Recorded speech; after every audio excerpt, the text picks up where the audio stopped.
আজকের ভিডিওটা একদমই অন্যরকম একটা ভিডিও। আজকে নিজের লাইফস্টাইল বা কোনো কিছু শেয়ার করতে আসিনি, এটা নিয়ে কথা বলাটা ভীষণভাবে দরকার।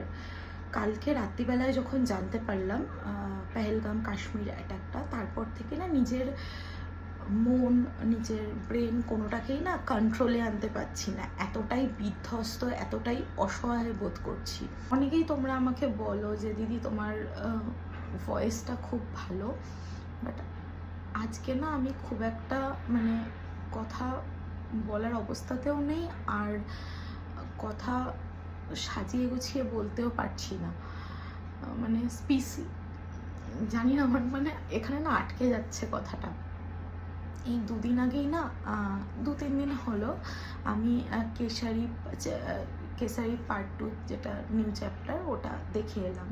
তো দেখে যখন বেরোচ্ছি, তো ওটাই আমি বলছিলাম বা নিজের মনে মনে মুভিটা দেখতে দেখতে ভাবছিলাম যে আমাদের ইন্ডিয়াকে স্বাধীন করার জন্য কোনো ধর্ম সেই সময় ছিল। ধর্ম তো অবশ্যই থাকবে সবার, হিন্দু মুসলিম কোথাও কিছু ছিল না। তো সবাই একজোট হয়ে আমাদের ইন্ডিয়াটাকে স্বাধীন করেছিল, যাতে আমরা এখন ভালোভাবে বেঁচে রয়েছি। তো সেই ইন্ডিয়াতে যখন টেররিস্টরা, বা জানি না, আমি কোনো ধর্ম নির্বিশেষে কথাটা আজকে বলছি না, আজকে আমি কথা বলতেই পারছি না, বাট আমার মনে হলো কথা বলাটা একটু দরকার। তোমরা যে কজনই আমার ভিডিও দেখো না কেন, এই নিয়ে কথা বলাটা দরকার।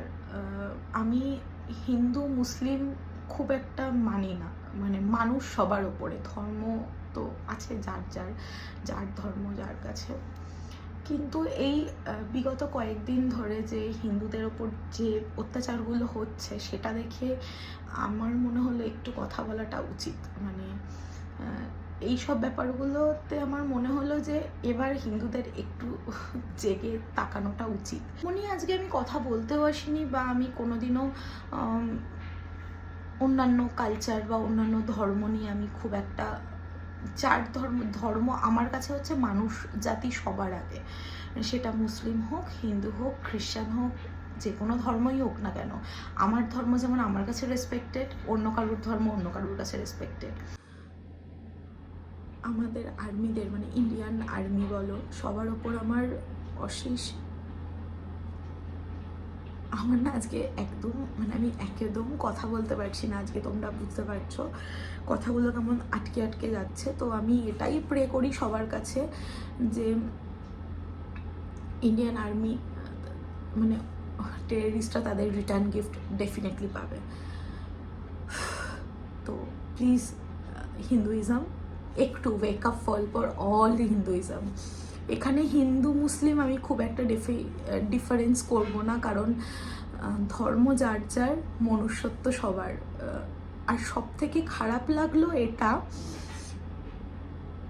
মেরে তো তার সাথে নাকি প্রত্যেকটা ছেলের প্যান্ট খুলে চেক করে মেরেছে। যে কোনো মানুষেরই জামা কাপড় খুলে দেওয়া কতটা কতটা অসহায়জনক একটা জিনিস, তারপরে চেক করে মেরেছে, কতটা লজ্জাজনক। তো আমার না আমি বসতে পারছি না, আমি শান্তও থাকতে পারছি না, আমি আমার ব্রেনকে কন্ট্রোল করতে পারছি আজ, কিছুতেই পারছি না। 2 দিন আগে আমাদের ওয়েস্ট বেঙ্গলে মুর্শিদাবাদে এই ঘটনাগুলো ঘটলো, আজকে ইন্ডিয়ার কাশ্মীর পেহেলগামে টেররিস্ট অ্যাটাক। তো এই সব ব্যাপার নিয়ে না আর হচ্ছে না। অ্যাজ অ্যান ইন্ডিয়ান এবার মনে হচ্ছে একটু দেখানো উচিত যে ইউনিটি, আমাদের যে ইউনিটিটা আছে, যেটা ছিল, যে ইউনিটিটার জন্যই তখন তো ধর্ম কেউ দেখেনি না, যখন ইন্ডিয়াকে ফ্রিডম দেওয়ানোর ছিল, তখন তো সবাই একত্রিত হয়ে, যে সব মুভিগুলো আমরা দেখি, আমরা তো তখন নিজেদের চোখে দেখিনি, সব মুভি দেখে বা কোনো প্রডকাস্ট শুনে বা ডকুমেন্টারি পড়ে, বা তোমার আমাদের যে হিস্টোরিক্যাল প্লেসগুলো আছে সেখান থেকে যেসব জানা, তখন ধর্ম তো প্রথম থেকেই সব ধর্ম আলাদা আলাদা সবার, কিন্তু ওই যে ইউনিটিটা ছিল যে আমাদের ইন্ডিয়াকে স্বাধীন করব, সেই সময়টা মনে হয় এখন চলে এসছে। এখন যদি আমরা না জাগি ইন ফিউচার এটা হাতের বাইরে বেরিয়ে যাবে। তো সব কিছুরই তো একটা শেষ থাকার উচিত। তো দিনে দিনে দিনে দিনে এই যে অত্যাচারগুলো বেড়ে যাচ্ছে, আজকে বিতান অধিকারীর হয়েছে, কালকে হয়তো আমার ভাইয়ের হবে, পরশু হয়তো আমার কলিগের হবে, তারপরের দিন আমিই হয়তো টার্গেট। এরকম করে করে কি সবাই একদিন শেষ হয়ে যাব? না, এবার আমাদের ইউনিটিটা দেখাতে হবে। তো আমি জানি আমার প্রচুর ফলোয়ার রয়েছে যারা বাংলাদেশ থেকে আমাকে তোমরা দেখো, ইন্ডিয়া থেকে দেখো, আর অনেক জায়গা থেকে তোমরা দেখো। এখানে কোনো ধর্ম নিয়ে আমি কথা বলতে আসিনি আজকে। হিন্দু, মুসলিম, খ্রিস্টান সবাই, ধর্ম যার যার, মানুষ সবার আগে। জানি সবার মনের অবস্থা একদম ভালো নয়, আমাদেরও ভালো নেই, কিন্তু এইভাবেই চলতে হবে। কিন্তু আজকে যদি আমরা না কথা বলি এটা নিয়ে বা না আওয়াজ ওঠাই, নেক্সট 2 বছর, নেক্সট 5 বছর জানি না কি হতে চলেছে বা কি হবে। নিজেকে প্রচণ্ড অসহায় লাগছে কালকের পর থেকে। মানে আমি তো আর কোনো আর্মির হেড পোস্টে কাজ করি না, বা ইন্ডিয়ান মানে কোনো পলিটিক্সের ওখানেও আমি ডিসিশনের ওখানে আমি যুক্ত নই। নাসিরুদ্দিন শাহ ওয়েডনেসডেতে বলেছিলেন যে স্টুপিড কমন ম্যান। তো নিজেকে আজকে ওটাই ফিল হচ্ছে। আমি কি ব্যাপারই কমন ম্যান হিসেবে?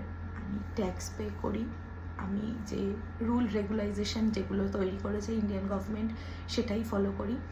তো আমার যেটা করার সম্ভব সেটা হলো আমি ভগবানের কাছে প্রে করতে পারি যে যে যারা এই কাজটা করেছেন তারা যেন তাদের রিটার্ন গিফটটা খুব সহজে পেয়ে যায়।